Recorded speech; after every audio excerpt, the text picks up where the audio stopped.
ଆପଣ ହୀରା କିଣିବାକୁ ଯାଉଛନ୍ତି, ଆପଣଙ୍କୁ କେତେ ଗୁଡ଼ିଏ ଜିନିଷ ପ୍ରତି ସଜାଗ ରହିବାକୁ ପଡ଼ିବ। ପ୍ରଥମେ ହୀରାର ଓଜନ କାରାଟରେ ହୁଏ, କିନ୍ତୁ ସୁନାର ପ୍ୟୁରିଟି ଶୁଦ୍ଧତା କ୍ୟାରେଟରେ ମାପାଯାଏ। ବର୍ତ୍ତମାନ ଆପଣ ଯେତେବେଳେ ହୀରା କିଣିବାକୁ ଯାଉଛନ୍ତି, ପୁରା ପୃଥିବୀରେ ଗୋଟିଏ ନିୟମକୁ ସମସ୍ତେ ପାଳନ କରନ୍ତି, ତାକୁ କହନ୍ତି 4Cର ନିୟମ। ଏ 4Cର ନିୟମ କ'ଣ? ପ୍ରଥମ ସି ହେଉଛି କଲର୍। ଆପଣ ହୀରାର ରଙ୍ଗଟାକୁ ଦେଖିବେ। ଯଦି ହୀରାର ରଙ୍ଗଟା ହେଉଛି କଲରଲେସ୍, କୌଣସି ରଙ୍ଗ ନାହିଁ, ଟ୍ରାନ୍ସପାରେଣ୍ଟ, ତାହେଲେ ସେଇ ହୀରାଟି ହେଲା ସବୁଠୁ ଭଲ ହୀରା। ଯଦି ହୀରାଟି ହଳଦିଆ ରଙ୍ଗର, ତାହେଲେ ସେଇଟା ହେଲା ସବୁଠୁ ନିମ୍ନମାନର ହୀରା। ଦ୍ୱିତୀୟ ହେଲା କ୍ଲାରିଟି। ହୀରା ଆପଣଙ୍କର ପ୍ରକୃତିରୁ ଆସୁଛି, ସୁନା ଭଳି ତାକୁ ତରଳା ଯାଇକି ଅଳଙ୍କାର ତିଆରି କରାଯାଉନି। ହୀରା ଆସିଲା ଖଣ୍ଡେ ତାକୁ କ'ଣ କରାଯିବ? କଟାଯିବ, ପଲିସ୍ କରାଯିବ ଏବଂ ବଜାରକୁ ଛଡ଼ାଯିବ। ତେଣୁ ସେଠି ଆପଣଙ୍କୁ ଦେଖିବାର ଅଛି ଯେ ସେ ହୀରାର କ୍ଲାରିଟି ଅଛି କି ନାହିଁ। କାହିଁକିନା ଯେହେତୁ ସେଇଟା ପ୍ରକୃତିରୁ ଆସିଛି, କେଉଁଠି ଯଦି ମଝିରେ ଫାଟ ରହିଯାଇଛି, ମଝିରେ କେଉଁଠି ଫାଙ୍କ ରହିଯାଇଛି, ଏସବୁ ଜିନିଷ ପ୍ରତି ଆପଣଙ୍କୁ ନଜର ରଖିବାକୁ ପଡ଼ିବ। ପ୍ରଥମ ହେଲା ରଙ୍ଗ, ଦ୍ୱିତୀୟ ହେଲା କ୍ଲାରିଟି, ତୃତୀୟ ହେଉଛି କଟ୍। ଯେହେତୁ ହୀରା ପ୍ରକୃତିରୁ ଆସୁଛି, ତାକୁ କାଟିକି ଏବଂ ପଲିସ୍ କରିକି ତା'ର ରୂପଟାକୁ ଦିଆଯାଉଛି।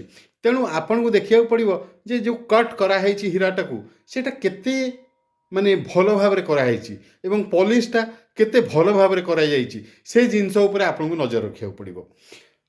ଶେଷଟି ହେଲା କାରାଟ। କାରାଟ କ'ଣ? ନା ହୀରାର ଓଜନ। ହୀରାର ଓଜନ ଯେଉଁ କ୍ୟାରେଟରେ କରାଯାଏ, ଗୋଟିଏ କ୍ୟାରେଟ ହେଉଛି 200 ମିଲିଗ୍ରାମ।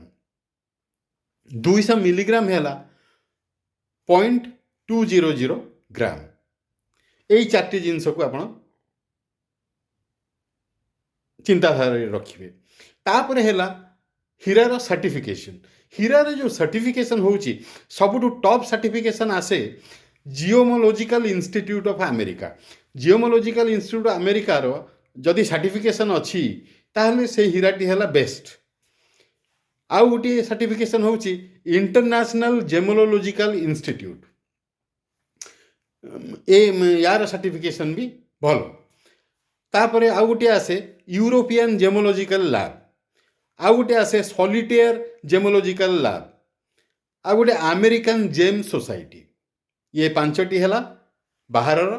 ଆଉ ଆମର ନିଜର ବ୍ୟୁରୋ ଅଫ୍ ଇଣ୍ଡିଆନ୍ ଷ୍ଟାଣ୍ଡାର୍ଡ଼ ବି ଆଜିକାଲି ହୀରାର ମାନ୍ୟତା ଦେଉଛି। ସେଇଟା ହେଉଛି IS 15766। ଆପଣମାନେ ଜାଣିଲେ ଯେ ଆପଣ ଯେତେବେଳେ ହୀରା ଅଳଙ୍କାର କିଣିବାକୁ ଯିବେ, କେଉଁ ଜିନିଷ ଉପରେ ଆପଣ ନଜର ରଖିବେ। ସବୁଠୁ ଗୁରୁତ୍ୱପୂର୍ଣ୍ଣ ଜିନିଷ ହେଲା 4C। ପ୍ରଥମ ସି କଲର୍, ଦ୍ୱିତୀୟ ସି ହେଲା କ୍ଲାରିଟି, ତୃତୀୟ ସି ହେଲା ଆପଣଙ୍କର କଟ୍, ଆଉ ଚତୁର୍ଥ ସି ହେଲା କ୍ୟାରେଟ୍। ଦୟାକରି ମୋର ଚ୍ୟାନେଲକୁ ସବସ୍କ୍ରାଇବ୍ କରନ୍ତୁ ମୋତେ ଉତ୍ସାହ ଦେବା ପାଇଁ। ଧନ୍ୟବାଦ। ଜୟ ଜଗନ୍ନାଥ।